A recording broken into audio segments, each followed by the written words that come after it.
What's up, guys? It's Benny. Let me explain the modern-day compact with the American taxpayer. You pay half your salary in taxes. You still can't afford a house, groceries, or gasoline, a new car, or childcare. A Somali who doesn't belong in this country, who's here either illegally or on a refugee visa, they get all of those things for free. How does that make any sense? How? You are the native-born American. You are the individual who built this country. Your family created this country, and you get nothing. The immigrant who is here, who has an allegiance to another nation, gets everything. That don't make no sense. And finally, the administration, the Trump administration, who was elected in order to set this right, is beginning to do so. Child care payments to Minnesota are frozen amid daycare fraud scandal. This is, of course, the true golden goose when it comes to the scandal in Minneapolis, Minnesota. These child care payments come out of Medicaid and Medicare services. These are the HHS services that has now been frozen, thank God, by RFK and his team.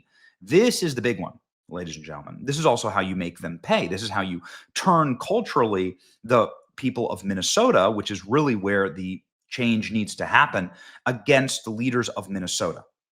You turn off all child care payments. You turn off all small business loans, which has happened. You turn off all unemployment, which has happened with the Labor Department and the Small Business Administration. And then you make sure that life is a living hell for people that try and defraud these systems, which is also happening from a judicial perspective when we can see the Department of Justice, Homeland Security, and FBI finally kicking into gear. Also, HHS saying that they're looking at denaturalizing some of the people who have become American citizens here. And that's a real question that I have is, wait a second, like, how are you becoming an American citizen? Aren't you a refugee? Doesn't that, by its very nature, mean that you are somebody who belongs in a different country? That country was destroyed for one reason or another. And so you're here, we're giving you refuge, but you need to go home. Aren't we redefining the definition of a refugee? I'm glad to see raids, although they're very polite raids.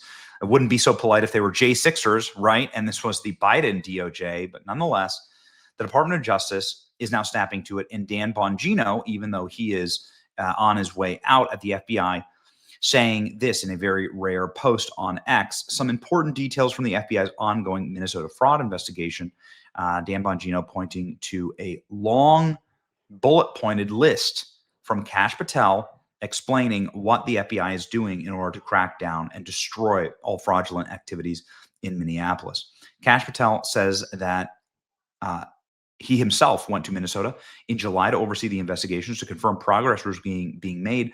Patel says investigations were opened under Biden administration, and the allegations were buried because it potentially implicated the Biden administration allies. A reminder that they were trying to run Tim Walz for the second most powerful man in the world.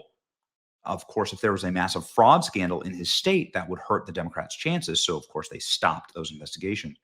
Between late May 2025 and December 2025, FBI had 16 open investigations, 32 healthcare and home care providers accused of fraud, described as a massive joint investigations, including HHS, Inspector General, Medicaid fraud used in IRS, Postal Inspectors, Minnesota Attorney General, Department of Education, and others.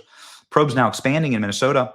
Investigators are exploring nationwide fraud schemes. FBI surging forensic accountants and data analytics teams in Minnesota, identifying fraud and following the money to see the entire web, investigating potential links to elected officials and terrorist financing. My goodness. Accelerate those terrorist charges and then deport these people. This is how you get it done. Potential crime violations, including public corruption, fraud, cyber fraud, healthcare fraud, home care fraud, money laundering. Investigations include federal nutrition programs. These are the ones that were just ended by HHS. These investigations include daycare facilities, exploring links to alleged fraud involving fetal nutritional programs. The Feeding Our Future probe exposed $250 million in fraud scheme, obtained federal funding, even though no meals were provided to children. That was a fraud scheme that was created by Ilhan Omar. The act was literally written by Ilhan Omar in 2022, called the Meals Act. It's alleged that monies were laundered through multiple entities to enrich the participants. 78% have been indicted, 57% convicted. Two were found not guilty among the group. And so Dan Bongino here pointing to the actions of the FBI and now the Department of Justice coming in over the top on this. We have charged 98 individuals in relation to fraud in Minnesota. More than 60 have pled guilty or been convicted. More to come, they say, quoting Attorney General Pam Bondi. Minnesota fraud, Nick Shirley's work showed Americans the scale of the fraud. Justice Department has been investigating this for months. So far, we've charged 98 individuals, 85 of Somali descent, and 60 have been found guilty. But we have more prosecution coming. Buckle up, lawmakers, she says, threatening effectively buckle up lawmakers like the people in the state who deserve to be charged. I will not stop reporting on this until Tim Walz is in handcuffs. Buckle up, says Harmeet Dillon. Show no mercy, says Nick Shirley. The charges were 3 years ago under Biden and Garland. These cases do take quite a bit of time. DOJ has charged 98 individuals in connection to the fraud. She says, buckle up, lawmakers. This means that they are hopefully going after people like Tim Walz, who clearly were facilitating this fraud. This is what multiple members of Congress are calling for. Here's Anna Paulina Luna saying everybody wants handcuffs right now. Perp walked today. The Oversight Committee gets out of this investigation? Look, I think I share the same frustrations with many Americans in that who wants to see another hearing without there actually being charges brought against people that are essentially defrauding the federal government and stealing from American citizens that deserve a lot of these resources that they're stealing. And so I'm hoping that we'll bring these people forward, that they can give us names and people that the DOJ can arrest. But I don't want there to just be another announcement, another angry, 15-second tweet on X, and then have it go away. I think that the DOJ needs to perp walk people if they've broken the law. Eric Trump saying people better start going to jail in Minnesota. Elon Musk commenting, yes. Pam Bondi, start making arrests. Signed the Real Americans. Another member of Congress, a young guy who has a very promising career ahead of him, named Brandon Gill from Texas. He wants criminal referrals and jail time immediately. It's good to see these calls happening right now.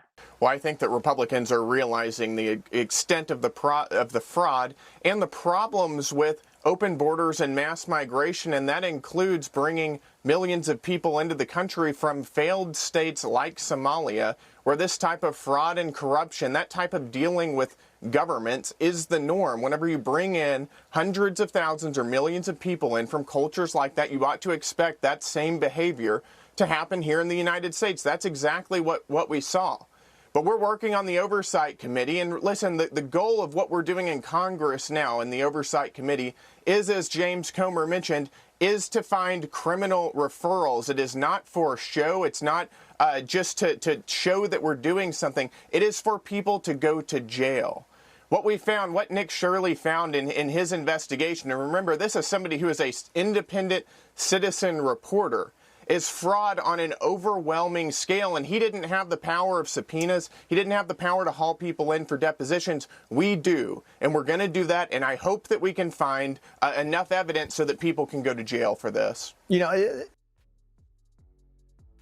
everybody on X is saying arrest Tim Walz and pass it on. Get back to us when you have Ilhan Omar and Tim Walz on the list. Stop tweeting until someone is in prison. This dude should be in shackles already. That is the will of the American people. It's the last day of 2025. Let's make sure that it happens. It's your boy, Manny. Like, share, and subscribe. See ya.